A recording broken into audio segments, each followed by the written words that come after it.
अनेक लोकांना रात्री 3 ते 5 यावेळेस अचानक रात्री जाग येते आणि पुन्हा झोप लागत नाही. काहींना हे फक्त तणावामुळे होतं आहे असं वाटतं, पण खरं तर ही अवस्था शरीराचे महत्त्वाचे संदेश देत असते.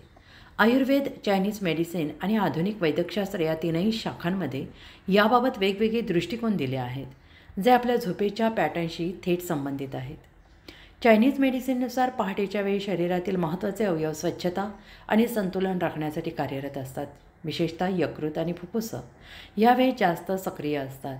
यकृत शरीरातील विषारी घटक बाहेर टाकण्याचं काम करतं आणि फुफ्फुस श्वसनक्रिया नियंत्रित करतात. जर यकृतावर ताण असेल किंवा श्वसनासंबंधित काही समस्या असतील तर यावेळी झोपमोड होणं हे सामान्य लक्षण आहे. मानसिक तणाव हा देखील एक महत्त्वाचा घटक आहे. सततच्या चिंतेमुळे शरीरात कोर्टिसोल नावाचं हार्मोन्स जास्त प्रमाणात तयार होतं, ज्याचा परिणाम झोपेच्या गुणवत्तेवर होतो. रात्रीच्या शांततेत मेंदू अधिक सक्रिय होतो आणि विचारांची गर्दी पुन्हा झोप येऊ देत नाही. आधुनिक संशोधनानुसार रक्तातील साखरेची पातळी अचानक बदलली जाते, तरीही झोपमोड होऊ शकते.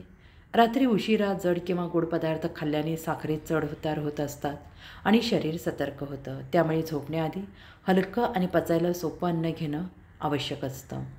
झोपेचा दर्जा सुधारण्यासाठी साधे पण प्रभावी उपाय उपयोगी पडतात. झोपण्याआधी 1 तास मोबाईल आणि टीव्हीपासून दूर राहिल्यास मेंदू शांत होतो. नियमित वेळेवर झोपणं, हलका प्राणायाम किंवा ध्यान करणं यामुळे मानसिक स्थिरता मिळते. सतत झोपमोड होत असल्यास डॉक्टरांचा सल्ला घेणं योग्य आहे.